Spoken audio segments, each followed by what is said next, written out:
Hola a todos los que van ingresando. Vamos a esperar que terminen de ingresar todos. Ahí, Iris,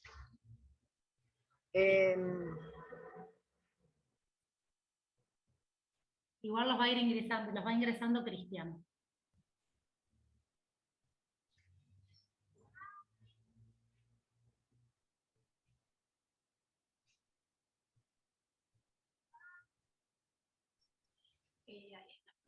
Bueno, buenas tardes. Gracias por acompañarnos. Hoy invitamos a la doctora Silvia Martínez, que ella es médica especialista en toxicología, directora del Centro de Toxicología, el TAS, es docente de la Universidad Abierta Interamericana, es autora de libros de la especialidad y también trabaja como interconsultora. Bueno, y nos va a hablar de adicciones, de los problemas que representan, de cómo ella los trata, bueno, de varias cosas. Buenas tardes, Silvia, ¿cómo estás? ¿qué tal? ¿Qué tal, Marianela? Muchísimas gracias por la convocatoria. Y bueno, esperemos que, que salga todo bien, que sea lo que necesitan, que sea productivo y no tengo problemas en contestar preguntas, las que quieran. Si quieren las dejamos para el final o, o en el medio de la charla, por eso no me incomoda. Un momentito, voy a cerrar la ventana. Sí, Para que no molesten los ruidos de la calle. ruido, claro. Sí. Silvia, si te parece, dejamos las preguntas para el final, excepto que es Como, algo muy puntual de lo que como estás vos hablando, quieras. que, que ahí por ahí te hago una manito y te interrumpo. ¿Te parece? Perfecto. Te dejo Bueno, hablar, empezamos. Silvia. Muchísimas gracias. No, gracias a ustedes. Bueno, pero que obviamente hoy en día está en boca de todos. Yo hace 30 años que empezaron los temas, empezaron los pacientes, empezaron a acudir, empezaron a demandar cuando prácticamente no había nadie, era una rareza.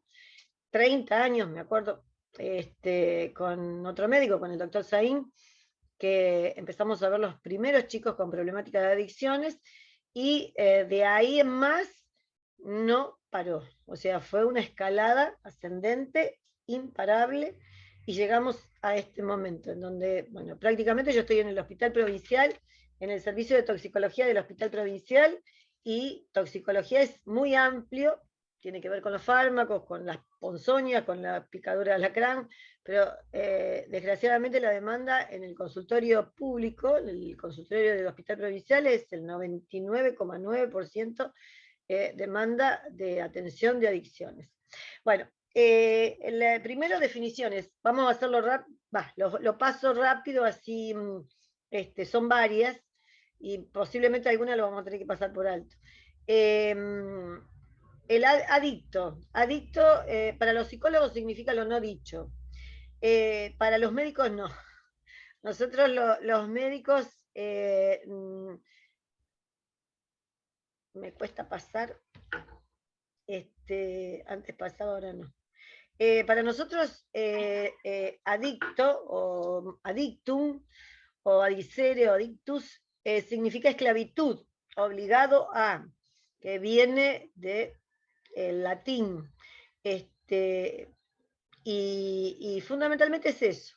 Es estar esclavizado a algo que no necesariamente es una sustancia. En mi caso, bueno, como toxicóloga trabajo sustancias, pero a veces se sabe que las adicciones tienen que ver con el juego, con internet, o bueno, con muchas cosas que a veces no tienen que ver con sustancias de abuso. En este caso, hablamos de sustancias de abuso, pero fíjense que un poco para explicar de dónde surge esa adicción a lo que fuere, o sea, tanto la sustancia de abuso como el chocolate, como la comida, como el juego. tienen un inicio, una génesis común. Acá nosotros tenemos un cerebro cortado en forma sagital y la parte violeta es no sé si ustedes lo ven, tiene acá un núcleo de neuronas que se llama núcleo accumbens y que se dirigen a la corteza prefrontal. Y hay una conexión de otro núcleo de células que constituyen el área tegmental ventral.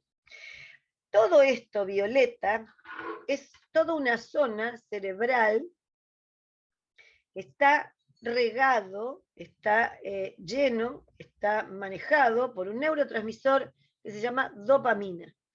La dopamina es el neurotransmisor de la gratificación. Este sistema es el culpable de, justamente, o esta zona violeta es la culpable de las adicciones. ¿Por qué? Porque esta zona, este circuito, esta ruta violeta, que ustedes ven acá, es una zona donde uno prueba algo. Prueba algo que ya puede ser el objeto o situación, y le gustó. Y esa conducta de gratificación que tiene la dopamina, porque la dopamina es el neurotransmisor relacionado absolutamente con la gratificación, uno piensa que son las endorfinas, la adrenalina, no, es la dopamina. Cuando esa zona descubrió esa sustancia y le gustó, queda una marca, una mella en el sistema nervioso central donde ya no lo olvida más. No lo olvida. Entonces, sean ustedes que conocen de fármacos, sean benzodiazepinas, sean opioides, sea cocaína, sea lo que sea, desde el punto de vista de drogas o fármacos, cuando uno está muy estresado y prueba una benzodiazepina y se tranquiliza, ya la próxima vez vuelve a estar estresado y ya sabe con qué aliviarse.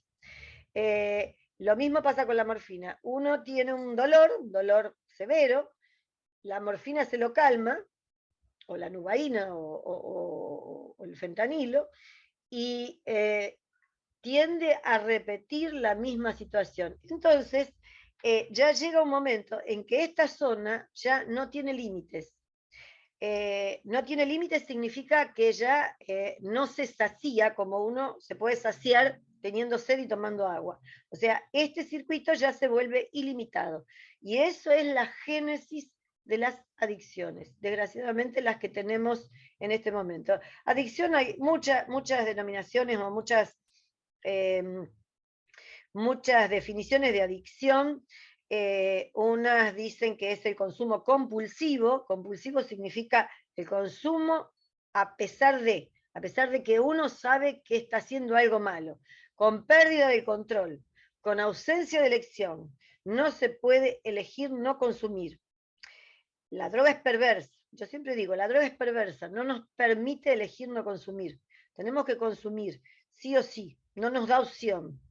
Y la aparición de estados emocionales negativos al suspender el consumo, que eso es fundamentalmente el síndrome de abstinencia. Otras definiciones dicen que la adicción es la búsqueda compulsiva también de sustancias que no tienen ninguna utilidad para la salud, cocaína, heroína, benzodiazepinas, en forma de consumo abusivo, y que se consumen a pesar de que hacen daño, a pesar de que uno sabe que hacen daño. Hay una mujer médica, Nora Volkow, directora del NIDA, que el NIDA es una institución en Estados Unidos que se dedica a estudiar las adicciones, que dice las drogas dañan el manejo del autocontrol a nivel cerebral. Nadie elige ser adicto, pero carece de la capacidad de elegir no serlo. Esa mujer prácticamente dedicó su vida al estudio del consumo de adicciones y de la problemática de adicciones. Y otra de las situaciones que también se puede relacionar, fíjense que es una enfermedad progresiva, crónica, con recaídas y potencialmente fatal. Igual que si uno hablara de la diabetes.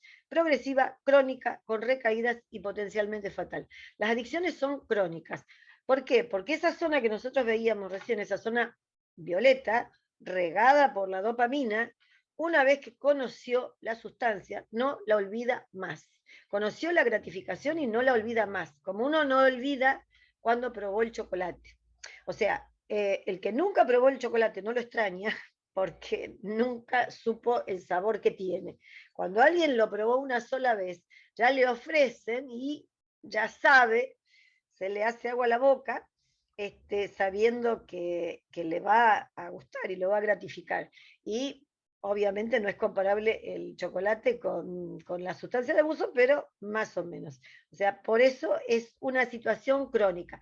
Nadie puede decir me curé de una adicción.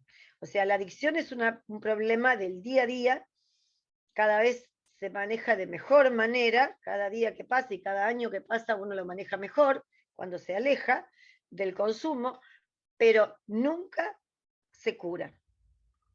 ¿Cuáles son los conceptos que nosotros manejamos en adicciones? La tolerancia, la dependencia y el síndrome de abstinencia, que más o menos los conocemos. La tolerancia significa que ustedes, desde el punto de vista farmacológico, conocen lo que es la tolerancia, es la necesidad de consumir una sustancia que tiene esa capacidad inherente de producir esa necesidad de cada vez más para lograr el efecto inicial, que lo tienen los opioides, lo tienen las benzodiazepinas y lo tienen, bueno, las drogas de abuso. La dependencia es justamente ya estar esclavizado a esa sustancia por esa tolerancia, y cuando se suspende el consumo aparece lo que se llama el refuerzo negativo, que son todos síntomas contrarios a lo que pasaba cuando antes de empezar a consumir, pero mucho más exagerados. Tolerancia, dependencia y síndrome de abstinencia. Acá está, tolerancia es el acostumbramiento, la cocaína, todas las drogas tienen tolerancia, todas las drogas producen dependencia y todas las drogas tienen síndrome de abstinencia, físico y psicológico. O sea, la dependencia física o el síndrome de abstinencia físico se manifiesta porque la persona cuando suspende el consumo tiene síntomas físicos. Eso pasa muy frecuentemente, ahora vamos a ver un cuadrito, pasa fundamentalmente con el alcohol. El alcohol no es que uno, cuando un alcohólico de varios años de consumo deja de consumir alcohol y lo extraña y tiene ganas de consumir, no pasa por ahí. Por ejemplo, el alcohólico va a tener temblor, va a tener nerviosismo, no va a poder dormir, incluso va a tener convulsiones. Esos son síntomas físicos. Y síntomas psicológicos son lo que se llama el craving. El craving es el deseo, las ganas de consumir. Las drogas tienen ambos, pero fíjense en qué magnitud. Síndrome de abstinencia, bueno, dijimos, cuando se suspende el consumo, aparece toda una génesis de síntomas, un síndrome, signos y síntomas que son contrarios a los que produce la sustancia.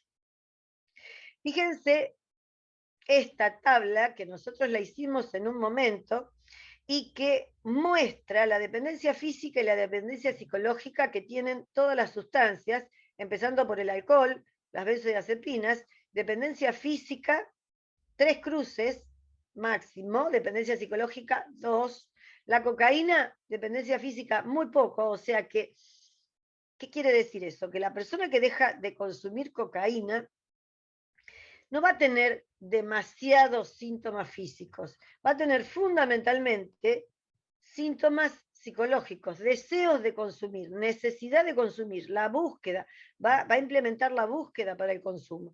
Fíjense acá los opiáceos, y yo me quiero detener en los opiáceos porque en este momento, fundamentalmente, estoy hablando con gente que conoce el tema, los opiáceos, opioides, heroína, nosotros no tenemos heroína, pero tenemos morfina, tenemos dihidrocodeína, esto es de hidrocodeína, tenemos fentanilo, tenemos tramadol, nubaína. Fíjense que los opiáceos producen la mayor dependencia física y la mayor dependencia psicológica. Hoy en día, más allá de lo que uno pudiera pensar, que el alcohol, la cocaína, la marihuana son un problema, en este momento les aseguro que un problema muy importante nos están dando los opioides o los opiáceos como sustancia de abuso. Sustancia de abuso recetada, en Estados Unidos hay un problema terrible porque se ve que los médicos eran de lapicera fácil, de prescripción rápida, de opioides, y hoy en día en Estados Unidos hay un problema con la dependencia de opioides recetados, medicamentos de tipo opioide, que no la pueden manejar. No, hace rato que no pueden manejar la heroína, pero se le suma a eso la dependencia a opioides fármacos, opioides recetados. O sea, para cualquier dolorcito se manejaba con un opioide. Nosotros tenemos, y es verdad, y eso es una realidad, hay un mercado negro de opioides, así como hay un mercado negro de benzodiazepinas, del famoso ribotril, y existe. Eso es una realidad que no la podemos ocultar. Ya no podemos ocultar la realidad en que vivimos, porque la verdad que seguir negándola es alimentando el problema y no buscando la solución. La marihuana, fíjense que tiene prácticamente una cruz de dependencia física y una cruz de dependencia psicológica, prácticamente nada. La nicotina, prácticamente nada de dependencia física, o sea, si uno deja de fumar no va a hacer convulsiones, va a tener algunos síntomas, dolor de cabeza, bueno, pocos síntomas físicos, pero fundamentalmente ganas, esto es ganas de fumar. Bueno, y los alucinógenos lo mismo, y los solventes volátiles, los inhalantes, lo mismo. Este cuadro es muy importante desde el punto de vista de mostrar que los opioides fueron, son y serán las sustancias que más problemas nos van a dar en el mundo. Y lo estamos sufriendo acá en la Argentina también. La adicción tiene varias áreas. Nosotros recién acabamos de ver el área biológica o neurobiológica, que existe. Después hay un área psicológica y también hay un área social. Nadie duda que en un ambiente, y nosotros Rosario somos una muestra de que es un ambiente social bastante inhóspito para el tema del consumo y del narcotráfico. Y el área psicológica, obviamente, a veces tiene que ver con algunas situaciones que llevan al consumo. Situaciones patológicas o psicopatológicas que llevan al consumo. Por eso yo como médica, toxicóloga, siempre, salvo que el paciente se niegue, siempre tengo que trabajar con un psicólogo. O sea, el tratamiento de las adicciones es un tratamiento interdisciplinario, multidisciplinario. A veces con psicólogos y a veces incluso con psiquiatras. Acá está lo mismo. Bueno, el patrón de consumo. Cuando nosotros hablamos de patrón de consumo, hablamos de, acá hay una figura que, patrón de consumo. Acá empezamos con el primer consumo. Fíjense que el primer consumo es el primer contacto con la... Sí. Una preguntita que surgió ahí en el chat. Sí. Al Paco, entre esa clase. No te escucho bien. Al Paco. Sí.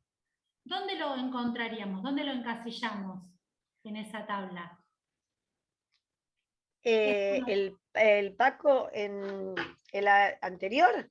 Sí, No, el Paco, la verdad que no se encasilla en nada. O sea, el Paco en realidad es cocaína, pero es una cocaína, si uno tuviera que hacer un paralelo, es la sustancia similar a la cocaína, con la diferencia de que se necesita el Paco. Nosotros primero no tenemos Paco, no tenemos problemática de Paco, con la diferencia de que tiene una está hecho o está desarrollado de una manera tan adversa, en donde se busca lo peor que queda cuando se genera la síntesis de clorhidrato de cocaína. Entonces tiene tantos residuos tóxicos y y genera alteraciones y perjuicios terribles en la persona. La persona que consume Paco tiene un deterioro muy rápido, consume muchísimo, muchísimo, mucho más de lo que se piensa, gasta, no es barato en el sentido de que necesita consumir muchísimo. Nosotros acá, en vez de Paco, teníamos algo que se llamaba alita de mosca, que era similar. Ahora no aparece tanto, pero en una época era la alita de mosca. La alita de mosca era muy parecida al Paco, en donde la cocaína se adulteraba muchísimo. Estaba adulterada era prácticamente 10% de cocaína, con el resto cualquier cosa. Las cosas, desde medicamentos hasta sustancias, como decíamos siempre, vidrio molido. Eso hacía que la persona necesitara continuamente satisfacer su necesidad en breve. Duraba muy poco el efecto, y cuanto menos dura el efecto, más adictiva es una sustancia. Entonces, lo que era barato en una dosis terminaba siendo muy caro y muy perjudicial, muy nocivo para el organismo. Tanto el Paco como la alita de mosca. Nosotros por eso, como Paco, no tenemos. Tampoco tenemos crack, no tenemos prácticamente demanda, alguno por ahí, pero poco frecuente la cocaína fumada. Eso es otro, no, nada. Esa es otra de las situaciones, las vías de administración. La vía de administración nosotros acá no la pusimos, pero nosotros, nuestra vía de administración es la vía intranasal. Fundamentalmente de la cocaína. Si uno habla de la sustancia que no tenemos estadística de lo que existe, del consumo que existe en Rosario. Yo diría que el mayor consumo, por sentido común, es el alcohol y la marihuana. Pero la mayor demanda en el consultorio es de cocaína. Llámese cocaína, Paco, alita de mosca o crack. No importa, pero es lo que deriva de la coca, de la planta de coca, en diversas formas de desarrollarla, de generarla. El primer consumo es el primer consumo que yo les decía, el primer contacto y conocimiento que hace el cerebro de la sustancia, la conoció, dejó su mella, su marca, y ahí empezó. Ese es justamente el primer consumo, el que debería evitarse. Después viene el consumo experimental. El consumo experimental generalmente se da en algunas drogas que hoy se conocen como drogas sintéticas, en las fiestas electrónicas, que es también el consumo recreacional. Recreacional se le dice, los psicólogos se enojan cuando uno dice consumo recreacional, pero es así. El consumo una vez por mes, ahí no hay demasiada abstinencia, no hay una situación que es generalmente las fiestas electrónicas que llevan al consumo. No es menos, por eso no es menos nocivo, porque hemos tenido pacientes internados en terapia o incluso fallecimientos por consumo de drogas de síntesis tipo éxtasis y otras parecidas. El abuso o consumo habitual. El consumo habitual, que es, por ejemplo, uno que se da muy frecuentemente, que es el de los fines de semana, viernes, sábado y domingo, y después la persona parecería ser como que trabaja, estudia en condiciones normales. Todavía puede. Después, a medida que va cayendo más abajo, al pozo, aparece lo que se llama el uso compulsivo. Y el uso compulsivo se determina cuando la persona, desgraciadamente, ya vive para consumir.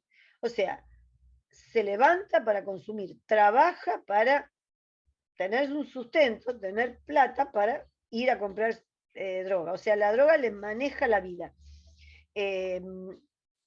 Ya no hay nada que lo satisfaga, solamente la próxima dosis.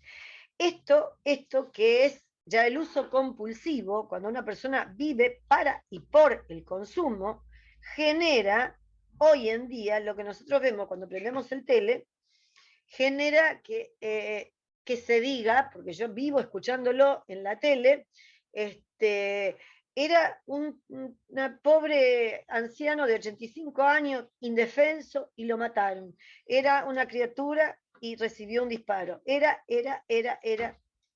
que no hay códigos. En realidad no es que no hay códigos. En realidad ahora van a ver, lo que no hay es o lo que hay es una lesión cerebral ya establecida que hace que la persona se maneje de esa manera. Los riesgos y las consecuencias.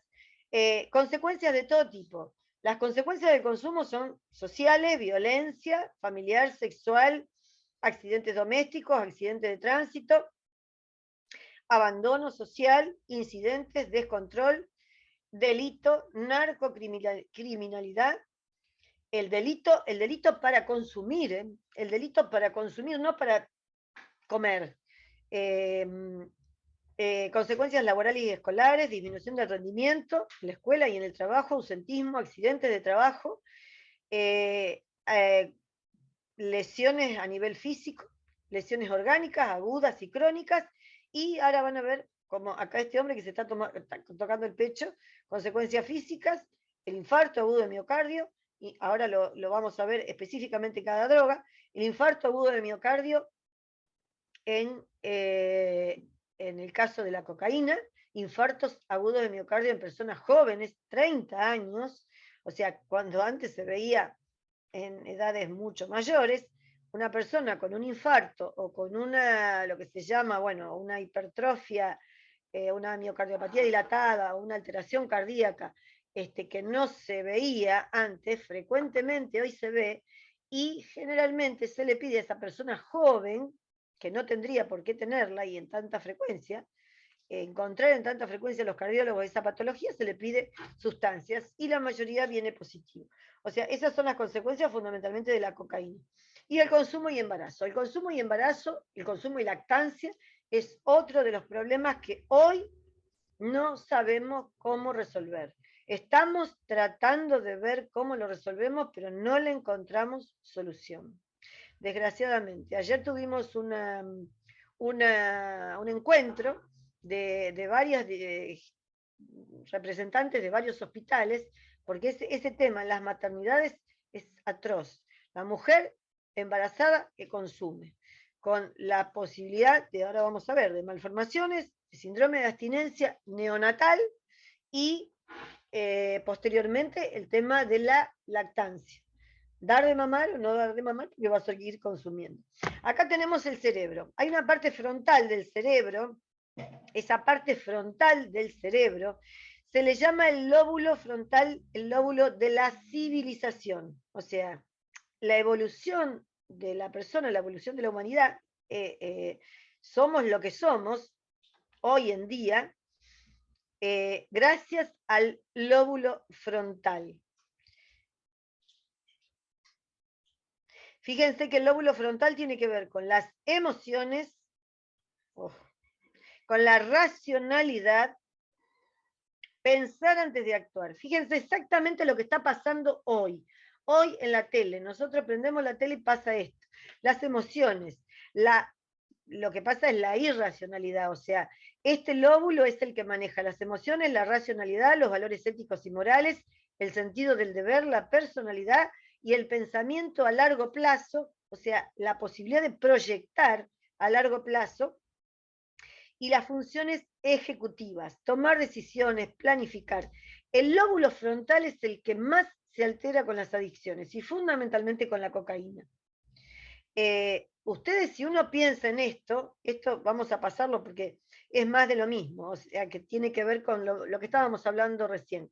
Cuando uno consume, la persona que consume cocaína, y especialmente la cocaína que estaban hablando ustedes, de muy baja calidad, la cocaína y ciertas sustancias estimulantes tienen una propiedad que es la vasoconstricción.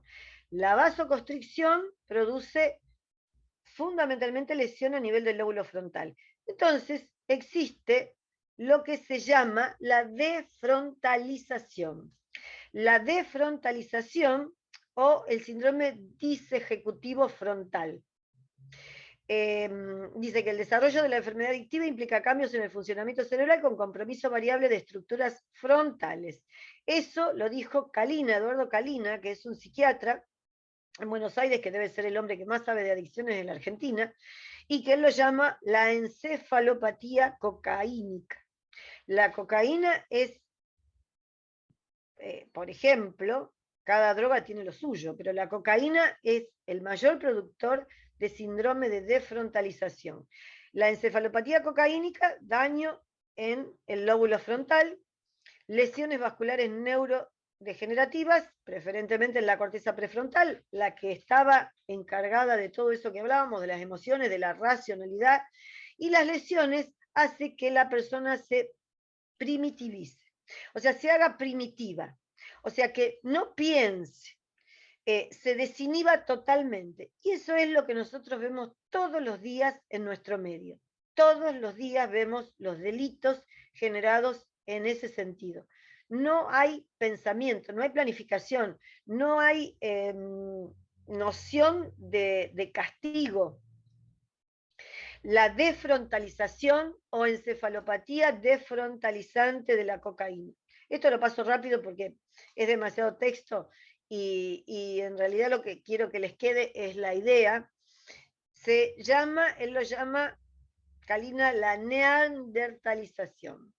La juventud se neandertaliza. Acá habla de la juventud especialmente porque desgraciadamente cuando se empieza a consumir, y nosotros lo vemos en el consultorio, se empieza a consumir desde muy jóvenes, marihuana, cocaína, y bueno, y después las consecuencias se ven a medida que pasan los años. Fíjense, los nuevos amorales, también él le llama los nuevos amorales. Nosotros amorales le llamamos a los psicópatas. Acá no, estrictamente desde el punto de vista psiquiátrico no son psicópatas, pero el hecho de sufrir el cerebro esa lesión los vuelve símil amorales. O sea, no les importa nada, no tienen empatía. O sea, pierden la libertad definitivamente. Su único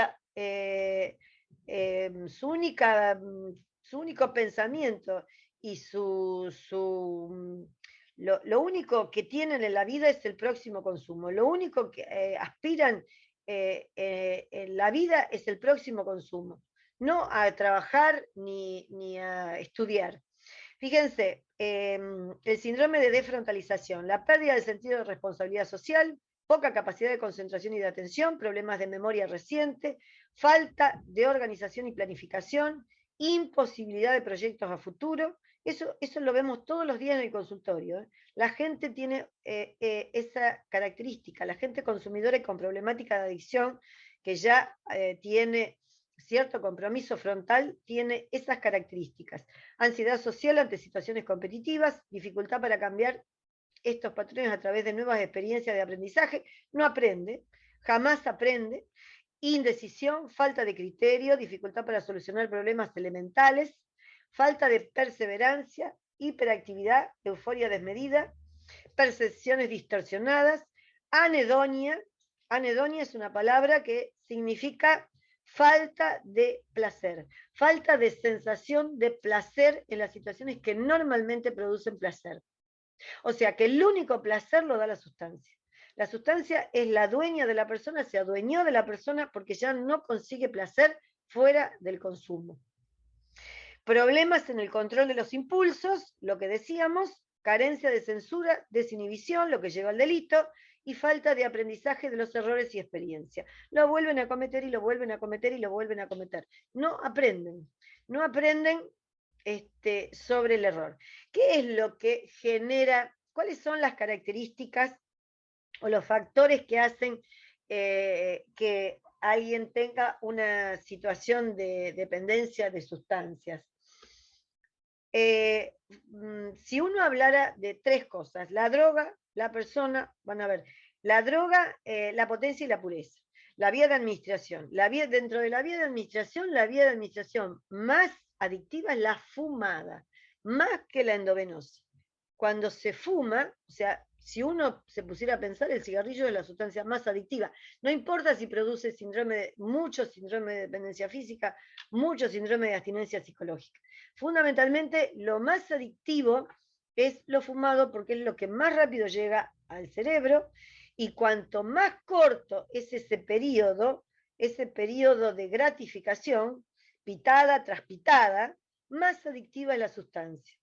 El costo, la aceptación social, la naturalización del uso, eso me da mucho miedo con el tema de la marihuana. Lo que se habla de la marihuana y lo que se habla en forma no peyorativa, en forma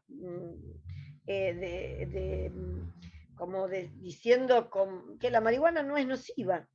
O sea, hay apología, total apología del consumo de marihuana, hay que despenalizarla, es benéfica, está el aceite de cannabis. Bueno, realmente se está haciendo tan buena propaganda de la marihuana que asusta, sinceramente. Pero fíjense que de la droga, de los factores que tienen que ver o que están relacionados con la dependencia, el consumo de sustancias, fíjense que la más importante sigue siendo el fácil acceso. Y los narcotraficantes, los dealers, lo saben perfectamente. Entonces, cerca de cada escuela, en la esquina de cada escuela, enfrente de cada escuela, hay un kiosco. O sea que el fácil acceso hace que hoy hay hasta delivery. El fácil acceso hace que el consumo sea tan habitual, tan terrible en el mundo. Pero bueno, yo vivo en Rosario y lo veo en Rosario. Después, otros factores que también, esto yo lo pongo, porque sin clientes no hay trata, cuando se hablaba, sin clientes no hay trata, pero sin consumidores no hay narcos. O sea, ¿cuál sería? Se intentaron todas las formas de tratar esta problemática, pero la forma más eficaz sería que no haya consumidores. ¿Por qué? Porque los narcotraficantes, no son tontos. Cuando en un lugar no hay consumo, se van para otro lugar. Desgraciadamente nosotros, y esto es realidad, nosotros tenemos un terreno fértil. Desgraciadamente tenemos un terreno bastante fértil para el consumo. Los factores dependientes del individuo, la edad, la adolescencia es generalmente donde se comienza con todos los problemas de la adolescencia. Ciertas profesiones también tienen facilidad para el consumo, tienen más fácil acceso a ciertas sustancias y por lo tanto tienen más predisposición al consumo, la disponibilidad económica, y si no hay disponibilidad económica, se busca. Los problemas en la ocupación del tiempo libre, las crisis de personalidad, la pérdida de trabajo, crisis personales, la carga genética. La carga genética, hoy ya se descubrió que hay una parte del genoma, porque ya se estudió el genoma en su completitud, en el 100% ya sabemos cómo es el genoma. Ya se descubrió en el genoma la predisposición en ciertos lugares de tener esa predisposición familiar o esa predisposición para el consumo de sustancias. Realmente es lo menos importante de todo, porque si una persona no se expone a una sustancia, por más carga genética que tenga, no va a ser consumidor. Eso desde el punto de vista científico es un hallazgo, pero no me interesa a mí desde el punto de vista de lo que yo puedo hacer o de los recursos simbólicos que tiene esa persona. También del individuo, negación de la finitud. O sea, el adolescente o el preadolescente no se van a morir ni se van a enfermar nunca. El perfil psiquiátrico. A veces la ansiedad, la depresión, los cuadros psicóticos también predisponen al consumo. Trastornos previos de la personalidad, el perfil, y la resiliencia o la falta de resiliencia. Y el ambiente, el entorno social. Hay familias adictos, familias de personas con problemática de consumo, parejas con problemática de consumo. Es muy raro ver una pareja donde uno sea altamente consumidor y la pareja no consuma. Generalmente se llevan al consumo, la pareja lleva al consumo al otro, dificultades en el medio familiar y modelo de los padres. El modelo de los padres es muy importante en la situación adictiva. O sea, ver a los padres consumir desde solamente el hecho de fumar, ni hablar del consumo de drogas, se naturaliza en la familia y ya forma parte del ambiente, forma parte de la normalidad el consumo. La influencia de los amigos, grupo de pares, los medios de comunicación, la publicidad de las drogas legales, la oferta y la apología, que yo realmente me pone muy mal la apología, porque veo total apología en los medios cuando la apología está penada, absolutamente penada en la ley penal de psicotrópicos y estupefacientes. La ley penal, la 20, no me acuerdo nunca, el 27373, en esa ley la apología está penada. Estos son apología, y la apología, esto fue lo que más me dolió, porque ver a una periodista o una persona en los medios que habla de que se jacta de que fumé porro todo el embarazo, y con eso ¿qué? Ese chico, ¿qué va a tener? Seguramente que va a tener alteraciones. O sea, ese chico nació, pero después el desarrollo neurológico, el desarrollo o los trastornos neuroconductuales o el índice intelectual, o sea, el coeficiente intelectual, siempre tienen, especialmente con la marihuana, tienen alguna alteración. Esto es apología absoluta, ¿eh? Y la apología está penada. Artículo 12 de la ley 23.737 está penada. O sea que prácticamente no hay control. Y se dice en los medios. Ese tipo de situaciones se dice en los medios. Bueno, esto de factores de riesgo, después si ustedes quieren, yo se los paso, factores de intervención. Tenemos los factores de riesgo y los factores de protección. Esto es un poco largo, yo quería hablar específicamente sobre algunas sustancias.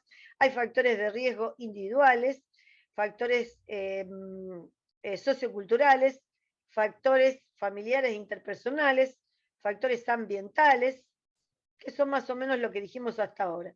Y los factores protectores, la autoestima, la percepción de riesgo. Hay prácticamente nula percepción de riesgo. Uno habla con los chicos, con los adolescentes, con los adultos jóvenes, y hay nula percepción de riesgo del consumo de sustancias. La sustancia no hace mal. Eso después, si quieren, es bastante largo, por eso se los paso después. ¿Cuáles son las consecuencias sociales del consumo de drogas? La violencia, los accidentes domésticos, la violencia intrafamiliar. Estos son todos, obviamente, sacados de los medios, sacados de internet. Los accidentes de tránsito. Los accidentes de tránsito que se producen, más allá de que las rutas estén en mal estado, los accidentes de tránsito en su mayoría son producidos por el consumo de sustancias. El taxista consume, no estoy generalizando, muchos taxistas consumen, muchos remiseros consumen, muchos colectiveros consumen, y el consumo se da en gente que maneja o que tiene, o camioneros. Los camioneros consumen. Yo he tenido muchísimos pacientes camioneros, y uno le pregunta, ¿y cuánto hace que camionero? Y 20 años. Y uno se agarra la cabeza diciendo, Dios mío. O sea que el peligro no está solamente para él y su organismo, sino que está el peligro en un tercero, inocente. Los accidentes de tránsito que nosotros vemos tanto, en su, diría, me atrevería a decir, en su gran mayoría, siempre o casi siempre hay alguna sustancia implicada. El alcohol es una, y las otras, la marihuana produce exactamente el mismo efecto que el alcohol. Produce disminución de la concentración, de la atención, del tiempo de reacción. O sea, que si uno hace un test de alcoholemia y da positivo, hay una pena. Lo que no se hace, creo que no se está haciendo en este momento en Rosario, es el test de narcolemia. Porque a esa persona, si una persona le da positivo, alcohol le da positivo. Si le da negativo, el test de alcoholemia, no se hace un test de marihuana, o de cocaína, o de opioides, o de benzodiazepinas, porque no se hace. Entonces, lo felicitamos porque el test de alcoholemia le dio 0, pero tiene otro tipo de sustancias que producen exactamente el mismo riesgo de un accidente de tránsito que el alcohol. Entonces, vemos una parte del problema o controlamos una parte del problema, pero la otra no. La otra la dejamos sin control. Accidentes de tránsito. Tenemos, pero los colecciono. Fíjense, alcohol, porque es lo que se mide. Tuvimos trágicos acá en Rosario, situaciones trágicas en Rosario. Esta fue una de las situaciones trágicas, Paraguay Pellegrini.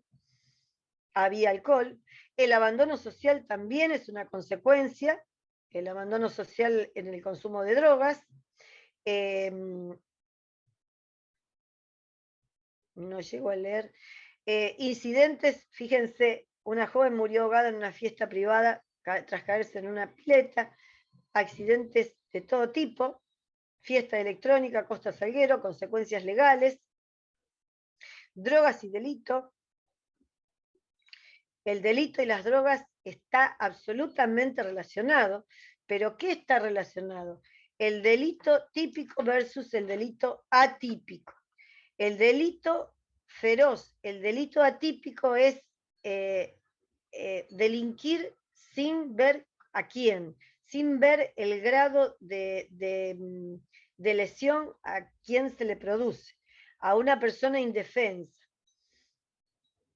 La ferocidad del delito. La ferocidad del delito es la imposibilidad de parar de agredir, la impulsividad y seguir agrediendo aun cuando ya no hay razón. Eso lo vemos, la gratuidad del delito. Eso está absolutamente relacionado con la sustancia. Y lo vemos todos los días, en ancianos, en niños, en mujeres. Eso, la narcocriminalidad, eso ni hablar, ya los conocemos de más en Rosario, las consecuencias laborales, disminución de rendimiento, ausentismo, accidentología, y las consecuencias a terceros. Las consecuencias a terceros existen siempre, y las consecuencias a terceros que son más dramáticas y más tristes son los terceros inocentes. Quiere decir, el chiquito, el producto de la gestación, el embrión, fundamentalmente el embrión, en el primer trimestre, donde se produce la organogénesis, y ahí después se ven las malformaciones que producen las drogas de abuso, y más allá de esa consecuencia, que son las malformaciones, ese chiquito donde la madre consumió alcohol, pastillas, cocaína y marihuana, ese chiquito nace con síndrome de abstinencia, y no solamente eso, sino que después la madre lo sigue intoxicando cuando da de mamar. Esa es una de las situaciones más dramáticas que estamos viviendo hoy en día. ¿Por qué? Porque en realidad la persona, bueno, acá no se ve, pero acá estamos hablando del efecto de la cocaína específicamente, el efecto de lo que hace la cocaína en la mujer gestante.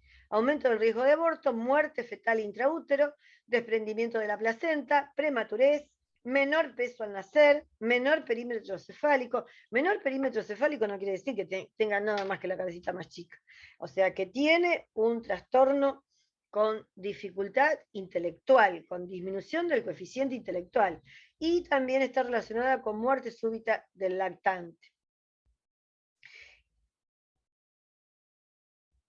El alcohol. El alcohol está probado desde hace años que produce un síndrome que se llama justamente síndrome alcohólico fetal, el FAS.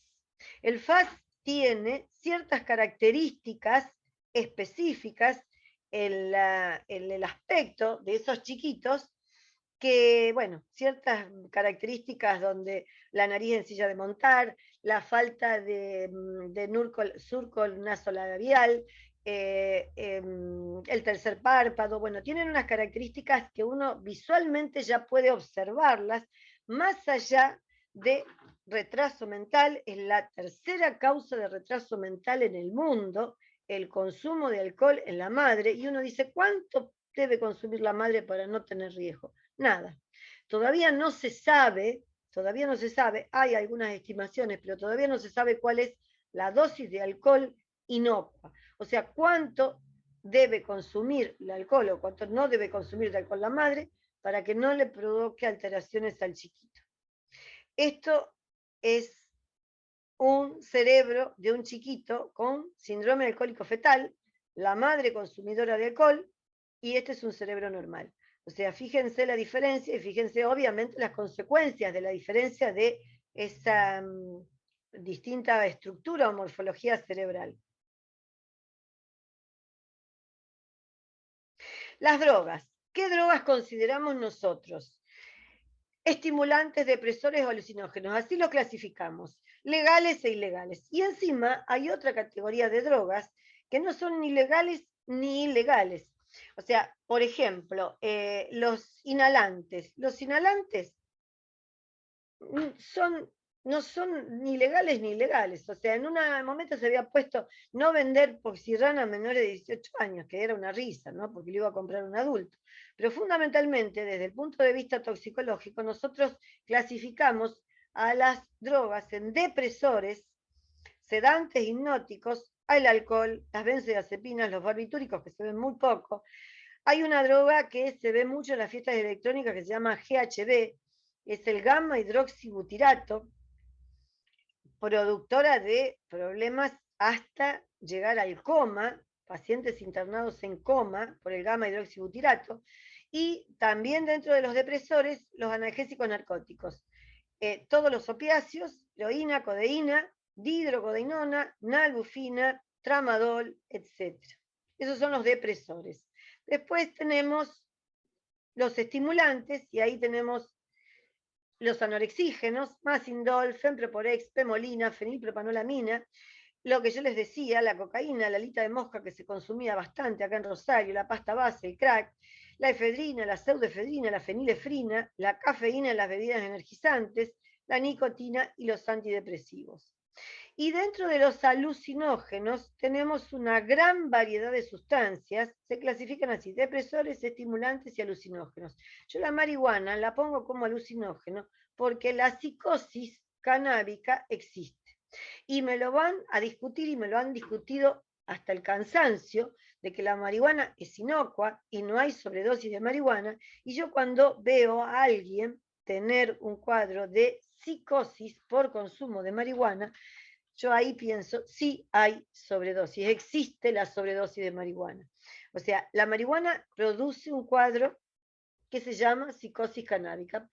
Posiblemente puede haber una predisposición genética a sufrir cuadros de psicosis por algún pariente que tiene esquizofrenia. No lo sé. O sea, esa delgada línea de esa situación borderline, en donde la persona tiene una predisposición, la desencadena con un alucinógeno. Alucinógeno, marihuana, LSD, solventes, los famosos solventes o inhalantes, el éxtasis, hay una sustancia que se llama lanzaperfume, el popper, nitrito de amilo, nitrito de isobutilo, los medicamentos ketamina y triexifenidilo, el triexifenidilo usado muchísimo en una época, la famosa escopolamina, que hoy se le denomina burundanga. Hay plantas. O sea, ¿dónde las ponemos las plantas? ¿Como legales o ilegales? Entonces son inclasificables. Las plantas, el chamico, el floripondio, es una planta hermosa el floripondio, para tenerla en el jardín y ver las flores. Pero, ¿qué se hace? Se hace té de floripondio. No sé si lo reconocen el floripondio, pero es un arbusto que se hace de una dimensión importante en la casa de una vecina. Se corta la flor, se hace té con el floripondio y eso causa un cuadro psicótico que después termina en una guardia. La tropa veladona, la ayahuasca, la salvia divinorum, son todas plantas alucinógenas. Cantidades de plantas alucinógenas y son bien conocidas. Hay hongos alucinógenos, la manita muscaria, el famoso cucumelo, se llama Psilocybe cubensis, y por si fuera poco también hay cactus alucinógenos que nosotros, el peyote está en México, hay películas como The Doors, en donde hablan del peyote. Nosotros tenemos lo nuestro, nosotros tenemos el San Pedro. El San Pedro es un cactus alucinógeno, donde también se utiliza como productor de cuadros psicóticos y desgraciadamente terminan en las guardias. Consecuencias físicas.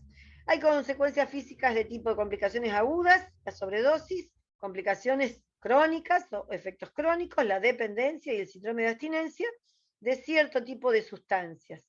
Como por ejemplo, empezamos con el alcohol. Intoxicación aguda de alcohol. Muy frecuente, muy frecuente.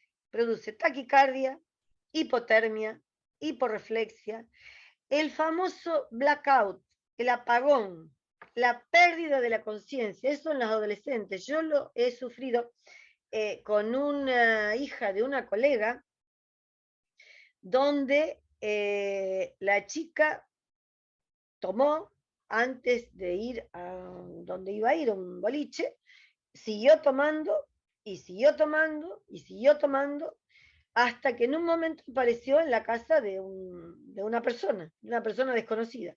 Por suerte esa persona no era una mala persona, la llevó hasta su casa y la encontraron, no pasó nada, pero se perdió el conocimiento, no se acuerda de nada de lo que hizo, y era la hija de una médica. O sea que la intoxicación aguda, especialmente en los adolescentes, trae problemas muy serios, problemas de violencia, problemas de delito, problemas de violación, aparte depresión del sensorio, somnolencia, estupor, coma alcohólico, terminan en el ECA, hipotensión arterial, shock, bradicardia, arreflexia, un cuadro que se llama acidosis metabólica, y la muerte, cuando el nivel de alcohol es extremadamente alto en sangre, la muerte por paro cardiorrespiratorio. Esa es una intoxicación alcohólica aguda, muy frecuente entre los adolescentes y los adultos jóvenes en las guardias. Y la intoxicación crónica por alcohol, cuando empiezan a tomar desde jóvenes y después continúan, los que continúan tienen las consecuencias, las típicas consecuencias del alcohol. La gastritis, consecuencias a todo nivel. A nivel gastrointestinal, gastritis hemorrágica, gastritis atrófica, úlceras, esofagitis, hígado graso, hepatitis alcohólica, cirrosis alcohólica. No sé si ustedes se acuerdan, Maradona tenía todas. Maradona tenía cirrosis, Maradona tenía consecuencias de la cocaína, del alcohol, y también tenía una insuficiencia renal.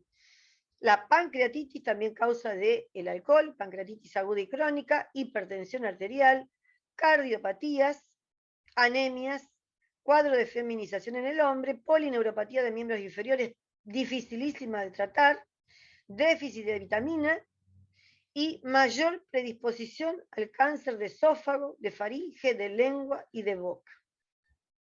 Eso es una ascitis, eso es un cuadro de una ascitis en un paciente cirrótico, ya con cuadro terminal, se llama encefalopatía hepática.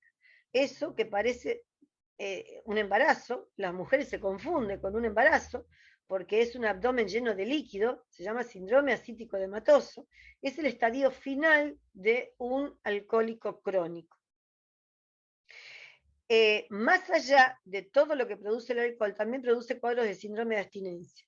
El síndrome de abstinencia del alcohol es un cuadro muy grave, que más de una vez yo tengo algunos pacientes que dicen, yo me decidí levantarme y no tomar más. Y es lo peor que pueden hacer, porque el cuadro de abstinencia de alcohol puede llevar, si lo hace la propia persona de motu propio, a la muerte.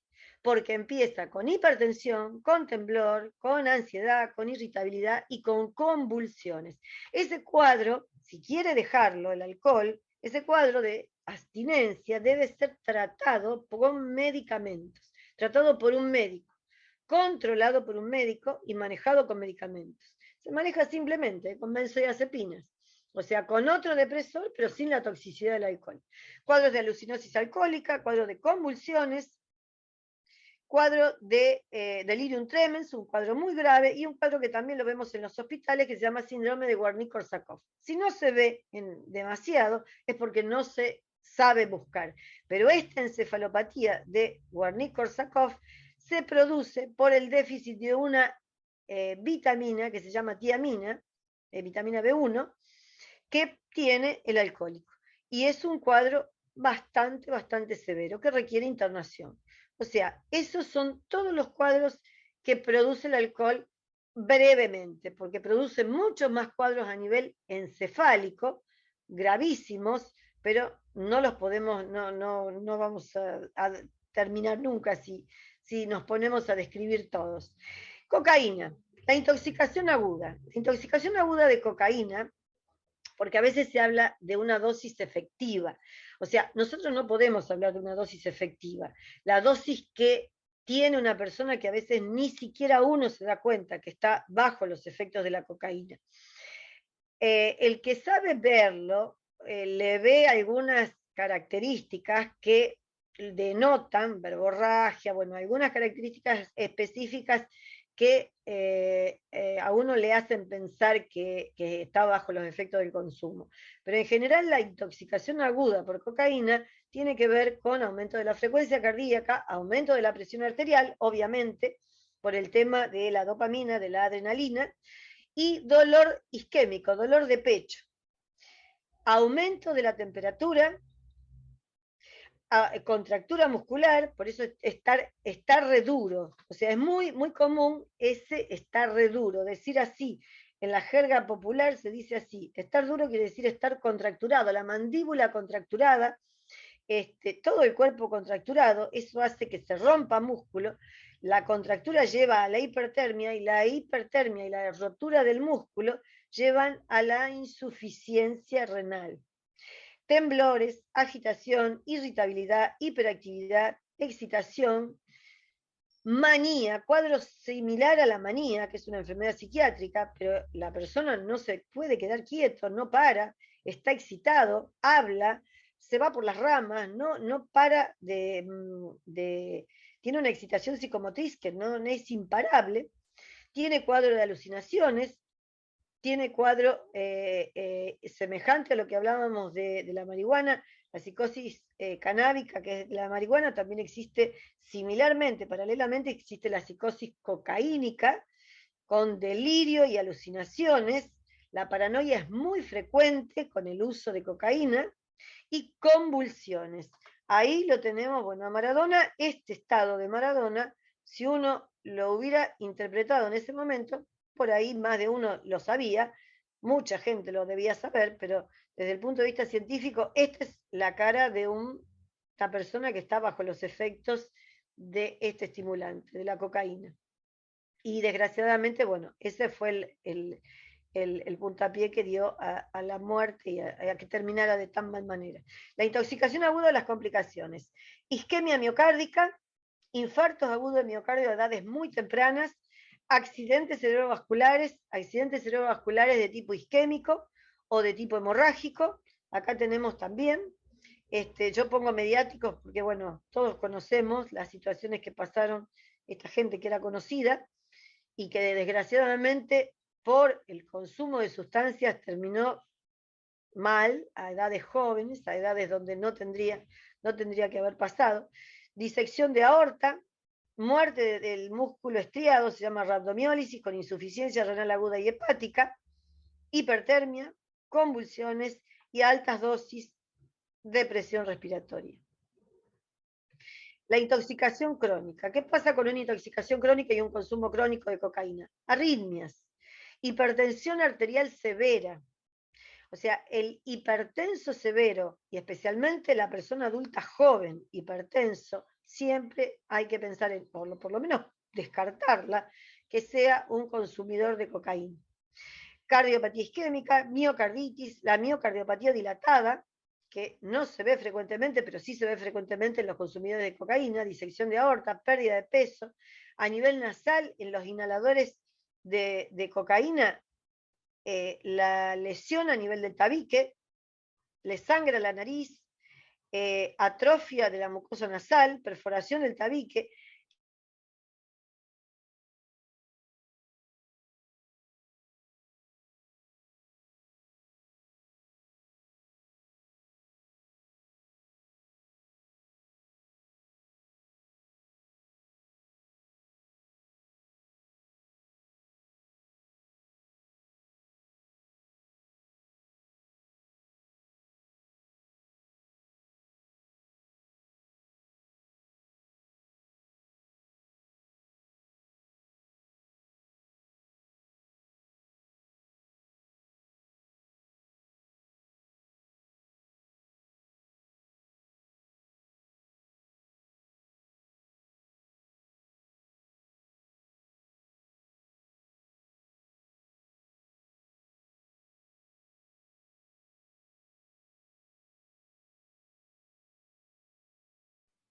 Hola, parece ser que se desconectó la disertante. Ahora vamos a tratar de que se vuelva a conectar. Debe haber tenido un problema con internet. No sabía si era mi compu o era la de la disertante. Ahí estoy viendo. La vuelvo a contactar. Mientras Marianela se va tratando de conectar, vamos, si quieren vamos charlando entre nosotros. Sinceramente muy interesante. La verdad que primero una serie de conceptos que a veces uno desconocía y que lo va incorporando.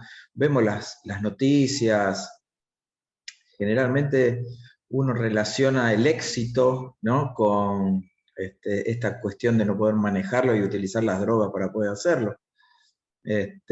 Los cantantes, estaba Cerati, Maradona, yo soy amigo, me gusta Foo Fighters y se me murió el baterista que uno cuando lo sigue ve todas las acciones que hacía, sociales y qué sé yo, y ¿cómo puede ser?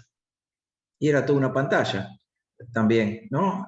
Y bueno, creo que nosotros como farmacéuticos, profesionales de la salud, que muchas veces estamos muy rígidos en el concepto de la acción-reacción del medicamento que nos produce todo, hay una serie de consecuencias psicosociales muy importantes, que estaría bueno que hagamos análisis, que podamos sacarnos ese encorsetado que tenemos para ver cómo podemos sugerir determinadas acciones, sobre todo al Estado. Siempre... Sí, y lo muy llamativo es que entre las drogas de abuso, que son las que conocemos, también hablo mucho de las benzodiazepinas, del alcohol que está tan instaurado, del tabaco, y son acciones que nosotros como profesionales también tenemos que ver cómo prevenirlas, cómo estar presentes y ayudando. Sí. Ahora le pido a Cristian que para que podamos hablar todos, esperar que le vamos a decir que... Ahí Silvia me está comentando que tuvo un problema de luz, que ahí se está reconectando. Ah, bueno. Y también aprovecho para contarles que el jueves próximo vamos a tener un taller presencial en la Casa de Colegio en Presidente Roca. En esa oportunidad no va a ser vía virtual, va a ser solo presencial, ya que la idea es que podamos hablar y estar tranquilos y preguntar todas las dudas que tengamos y no tengamos una cámara delante. Va a ser con un equipo interdisciplinario de la UNR, así que a todos los que puedan participar los invitamos también a que estén presentes ahí. Bien, buenísimo. Ya todos podemos hablar, son 10 minutitos más que podemos charlar entre todos. Todos farmacéuticos, podemos hablar tranquilos, expresar nuestras dudas. Hay cosas que ni Marianela ni yo le vamos a poder responder, pero por ejemplo, el tramadol, que se prescribe mucho, bueno, Marcelo, que dice por dónde empezar. Yo creo que me gustaría que los que se puedan, por supuesto, que activen la cámara y que podamos charlar. El tema del tramador, yo lo veo en la farmacia, prescripciones es sinceramente muy elevada. Cuando hablo con el médico del barrio, que es el que prescribe, me dice, bueno, lo que pasa es que a veces el paciente te dice, necesito que algo me haga efecto ya. Y esa famosa escala que habíamos aprendido en facultad, que arrancás, vas con el dolor, empezás con paracetamol, ibuprofeno, diclofenac, y después terminó con el tramadol. Esa demanda del paciente muchas veces termina en que le das diclofenac como primera medida y si no responde, tramadol, pregabalina, tramadol. Bueno, son cuestiones que nos exceden, pero que sí que por ahí nosotros podemos empezar a trabajar. Después de ahí sí, hacer un documento, ver de qué manera los farmacéuticos ayudamos en este tema. Creo que lo primero sí. Otra cosa bueno, que uno ve mucho es la cantidad de antipsicóticos que recetan en forma desmedida, que a lo mejor un médico le dio un antipsicótico, el otro le dio otro, el otro le dio otro, y vamos al médico de cabecera y pedimos todo. Y terminamos con pacientes polimedicados, con medicación que causa dependencia, y que a veces le es muy difícil de salir. Estar atentos viendo en qué momento se puede no intervenir en algo que no nos corresponde, pero sí preguntando, diciendo, ¿se sienten bien? ¿Por qué no hacen una reconsulta? En eso también yo creo que desde Mostrador podemos estar teniendo una intervención para con nuestros pacientes. Claro. Se me ocurre que hay alguno acá dentro de los, ¿cuántos somos ahora? 27, que haya tenido alguna experiencia, digamos, con algún paciente, digamos, adicto, que esté en recuperación, que esté dándole medicación. Hoy a la mañana, cuando trataba de interiorizarme del tema, veía que la clozapina se da para este tipo de cosas. No sé si es real o no. Ahí se me escapa. Que alguien pueda contar una experiencia, que lo haya vivido desde el mostrador. Ahí yo tiro como primera instancia, tengo, digamos, un paciente en la farmacia, adicto, que está con alopidol, decanoato, con Sinam, con clonazepam, con un montón de cosas. Y él sale, anda bien y tiene recaídas frecuentes, se interna en el Filipinel, desintoxicación, y a partir de ahí vuelve con las recetas y otra vez, y bueno, ahí María Ferloni, ¿quieres preguntar? No quería preguntar.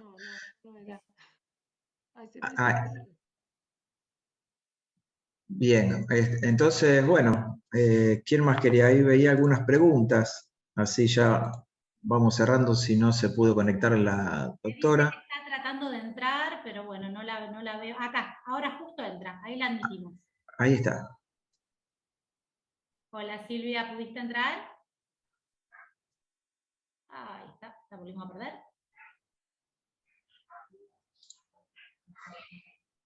Ahí se está conectando, parece.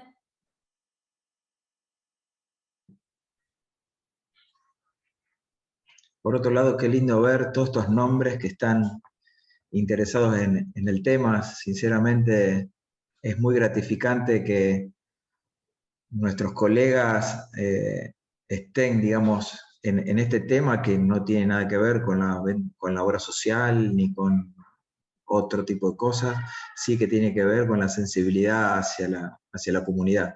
Esto tiene muchísimo que ver sobre nuestro rol hacia la comunidad, saber asesorar hacia dónde podemos destinar una consulta. María, ¿la querías preguntar? ¿Puede ser o vi mal? No. Sí, ¿cómo están? Buenas tardes a todos.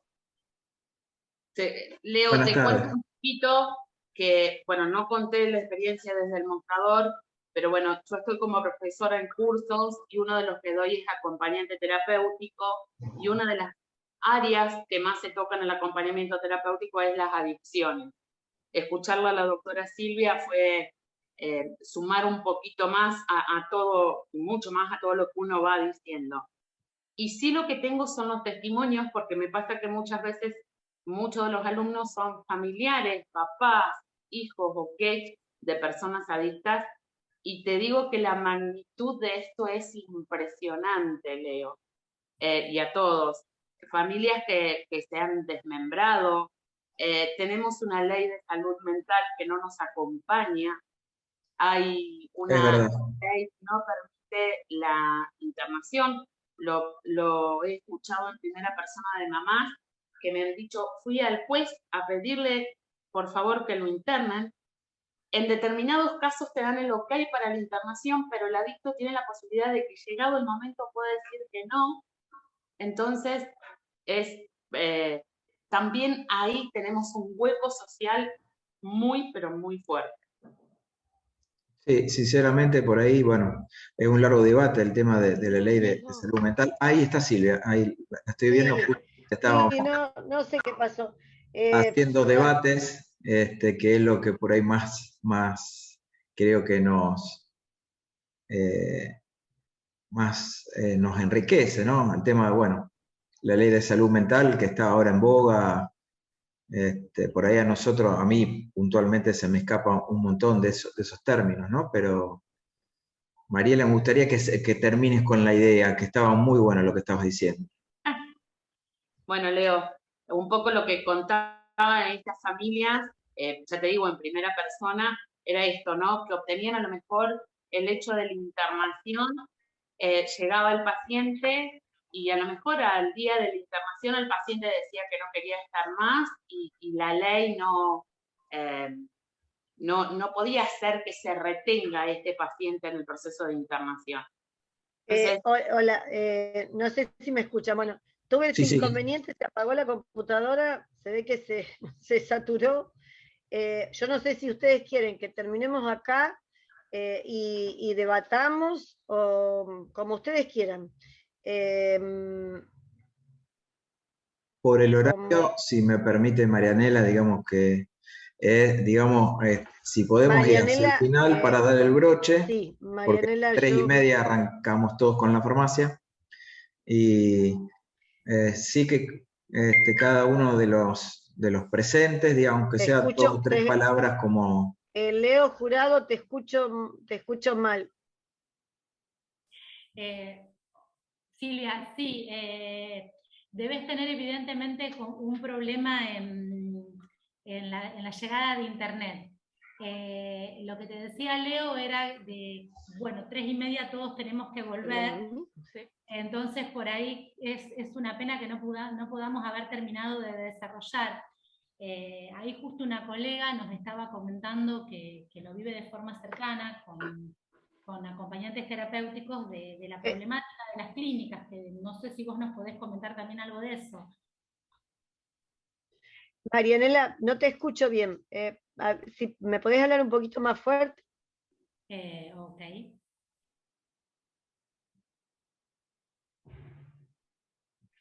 Te estoy hablando fuerte, ¿vos estás escuchando ahora, Silvia? Sí, ahora sí. Sí, te Sí, decía ahora sí. que las colegas estaban comentando lo difícil que se hace a los adictos porque tienen, o sea, pueden decidir salir de las clínicas y bueno, que teníamos que ir cerrando porque 3:30 la mayoría vuelve a trabajar. Es una pena que no podamos haber... Sí. Sí, me faltaba el tratamiento. O sea, después tenía el tema de opioides. Vimos los efectos del alcohol, de la cocaína, faltaban de los opioides y del éxtasis y de otros y de la marihuana. Pero fundamentalmente lo más importante y me parece lo más productivo para charlar es qué hacemos con esto. O sea, cómo se maneja esta problemática. Nosotros en el Hospital Provincial tenemos un consultorio.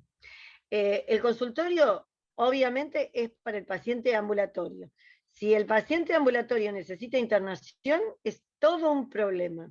porque no tenemos, en realidad no tenemos facilidad para la internación.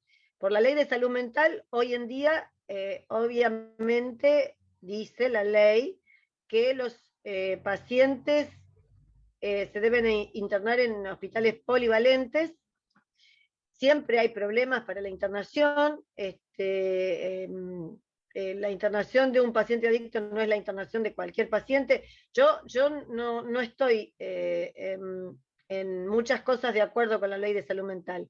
O sea, un paciente adicto no puede estar al lado de otro paciente con otra patología orgánica, porque hay que ubicarlo en una habitación solo. Hay que tener una serie de cuidados de enfermería, no dejarle cubiertos, o sea, la más mínima herramienta cercana a él. Se va al patio del hospital, se va cuando quiere, o sea, y la internación se terminó. O sea que 2 días ya empieza a tener síndrome de abstinencia y se va por sus propios medios. Y la desintoxicación no funcionó. Nosotros acá en la provincia no tenemos lugares cerrados, y ese para mí es un gran problema. En la provincia de Santa Fe no tenemos lugares cerrados. Por eso, el paciente tiene que ser un paciente que esté decidido a hacer tratamiento, que esté acompañado por la familia, que tenga recursos en el sentido propio, recursos que quiera salir, que esté dispuesto a salir, que más o menos cumpla con lo que uno le dice, que venga a las consultas, que tome la medicación necesaria, que la tome como debe. Necesitamos que el familiar, que ya está cansadísimo de ese paciente, le lleve el apunte. Es muy difícil. El tratamiento de un adicto es muy difícil. No digo que sea imposible, ¿eh? El control de la adicción, el control de la abstinencia, la mantención de la abstinencia en el tiempo es muy complicada. Pero por eso, no sé si ustedes habían hecho alguna pregunta o sí, estaban debatiendo. Hay varias preguntas. Por un lado, voy a empezar por las últimas. La última que dice si te podíamos consultar qué tipo de tratamientos son los que te parecen más adecuados. Y por el otro, ese mismo farmacéutico nos está preguntando, Marcelo, nos está preguntando si le podés dejar los PowerPoints, si pueden quedar a disposición para que después lo puedan ver, no sé, después lo ven. Sí. Los tratamientos adecuados son adecuados a cada situación. O sea, por eso yo les decía, después en los próximos slides estaban las características de un paciente que debe tener una internación, un paciente policonsumidor, un paciente con un consumo compulsivo, que consume todo el día, todos los días, que no tiene en general familiares que lo asistan. Ese paciente se tiene que internar. O sea, cuando no hay forma de que uno, porque realmente uno no duerme pensando de que lo medicó un paciente que vive solo, y que la medicación la va a tomar junto con alcohol o con otra droga. Por ejemplo, les doy un ejemplo. Hay algo que se llama reducción de daño.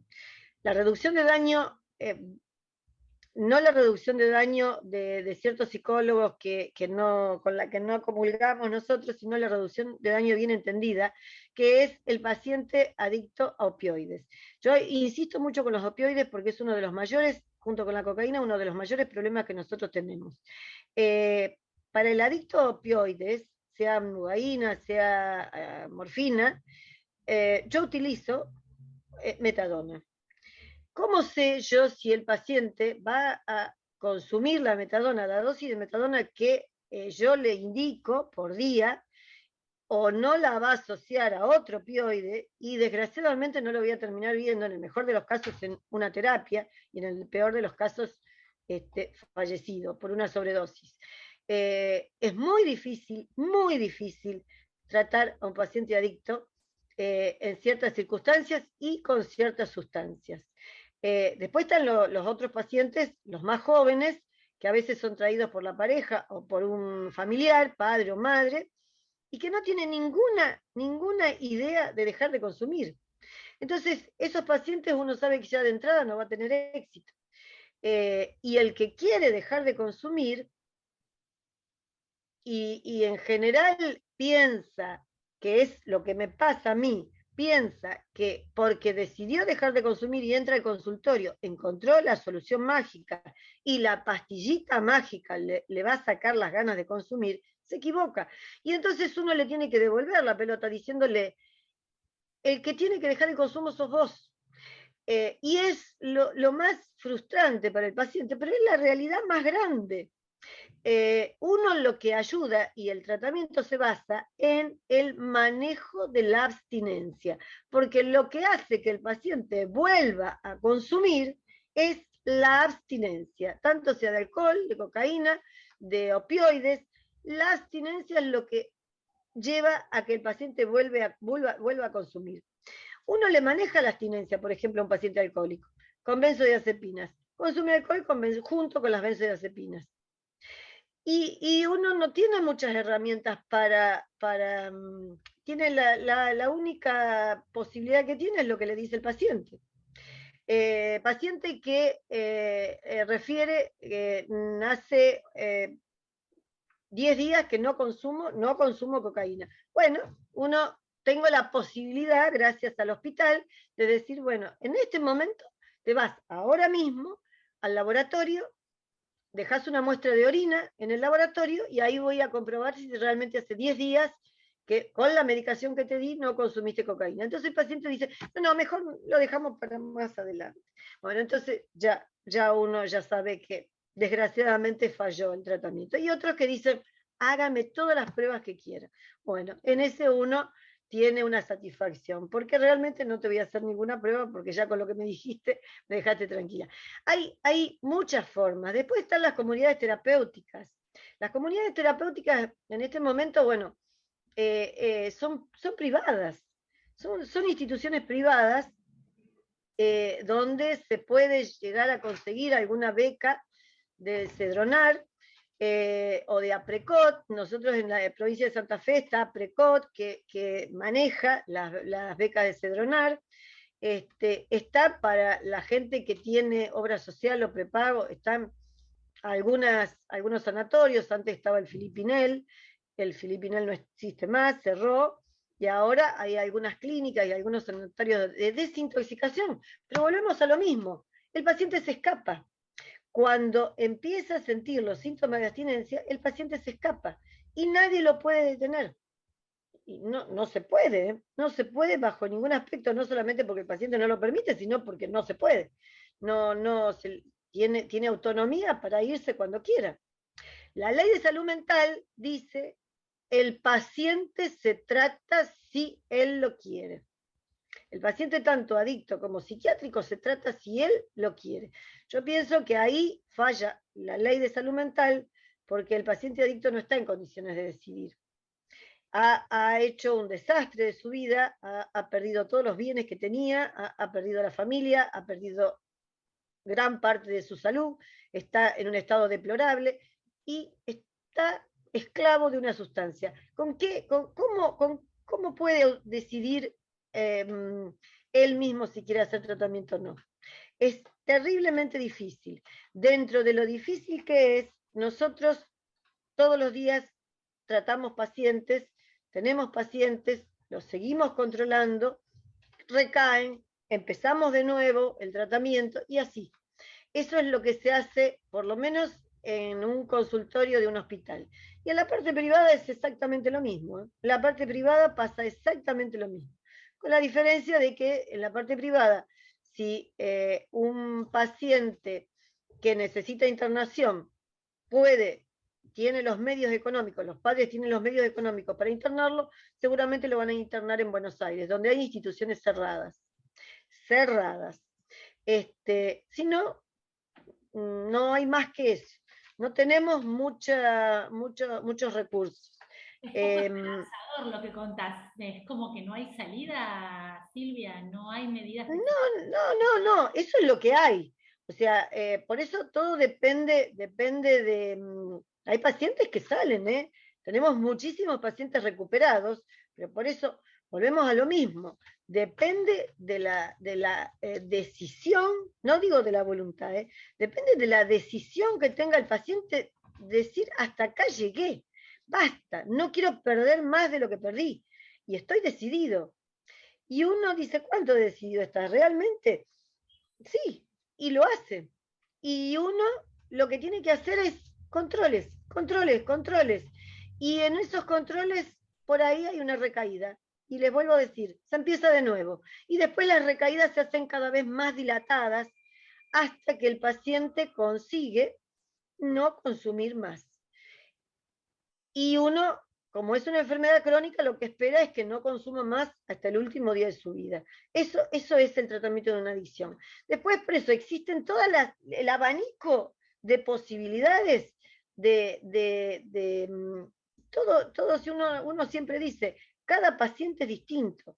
Hay pacientes que tienen patologías psiquiátricas asociadas, la mayoría tiene patologías psicológicas asociadas, depresiones, cuadros de depresiones muy profundos que los llevan justamente a consumir, generalmente alcohol, a veces algunos con patologías psiquiátricas consumen cocaína, los jóvenes consumen marihuana, esos no consultan porque está bien, porque está naturalizado, porque lo hace todo el mundo. Ahí no entramos. Desgraciadamente no entra el tratamiento porque el tratamiento es cuando uno le golpean la puerta del consultorio. Si lo trae el padre de la oreja porque el chico consume marihuana, realmente ahí tenemos un gran problema, porque no va a dejar de consumir. No va a dejar de consumir porque en ese momento, el chico de 16, 17, 18 años, porque no es su momento. Posiblemente dentro de 5 o 10 años, él mismo pide ayuda. Pero por eso, es una problemática terrible. Lo mejor de esta problemática es la prevención. Sí. La prevención. Por eso, ¿no? ¿Cómo? Está haciendo poco por la prevención. Es como que no se Yo no veo prevención. Sinceramente, yo no veo pacientes con ya instalada la problemática, pero prevención, desgraciadamente, no la veo, al contrario, sinceramente lo digo, al contrario, veo como que se apantalla, se le echa leña al fuego sobre este tema, porque ya les digo, la apología, la naturalización, es preocupante, muy preocupante. Pero bueno, hacemos lo que podemos, todos los que estamos en el tema de las adicciones, hacemos lo que podemos. Ya un poco uno observa de entrada cuando un paciente va a salir. No digo, por eso, no quiero decepcionar a la gente diciendo que esto no... Hay pacientes que se recuperan y pacientes muy, pero muy bien recuperados, y que no han vuelto a consumir. Pero son pacientes que uno los tiene que seguir controlando de por vida. Ahí cuando un paciente desaparece y no viene por mucho tiempo, ahí mala señal. Pero hay pacientes que se pueden llegar a recuperar. Pero depende de muchos factores. Por eso depende de muchísimas situaciones y recursos que tenga, vuelvo a decir, no recursos económicos, sino recursos simbólicos. El propio paciente, que vaya a la consulta psicológica ayuda mucho y en realidad es lo definitivo, porque lo nuestro, lo que hacemos los toxicólogos es la desintoxicación, que dentro de todo es lo más fácil, es manejar la abstinencia física, la que yo hablaba justamente al principio, que era la abstinencia física.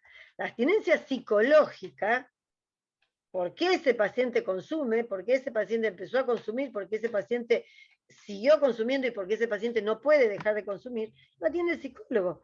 ¿Qué problema hay de base, qué sufrimiento hay de base, por eso, por algo las drogas se llaman quitapenas, porque hay una pena y un sufrimiento que lleva al paciente a consumir. Entonces, el psicólogo de última es el que hace la terapia definitiva. Por eso es tan necesario el trabajo conjunto. Ya cuando hay patología psiquiátrica, ya acudimos al psiquiatra. O sea, pedimos la interconsulta con psiquiatría. En este momento en el Hospital Provincial estamos armando, ya prácticamente está armado, un dispositivo de adicciones. El dispositivo de adicciones es justamente una intervención conjunta con varias disciplinas, incluso trabajo social, donde al paciente se lo trata en forma integral. ¿Qué es lo que hay que hacer? No hay otra forma. O sea, yo sola, médica toxicóloga, en el consultorio no puedo hacer, y hago hasta donde puedo, pero no es la solución. Y la verdad que estamos teniendo mejorías y buenos resultados con ese dispositivo. Lo tendríamos que haber hecho antes, pero bueno, no se dieron los casos, no se dio la situación, hasta que en un momento dijimos, tenemos que hacerlo. Y ese dispositivo en el Hospital Provincial está funcionando y está funcionando bastante bien. ¿Ese dispositivo funciona solo para la salud pública o también puede ir gente con prepaga o obras sociales? No, salud pública. Salud pública. Privado,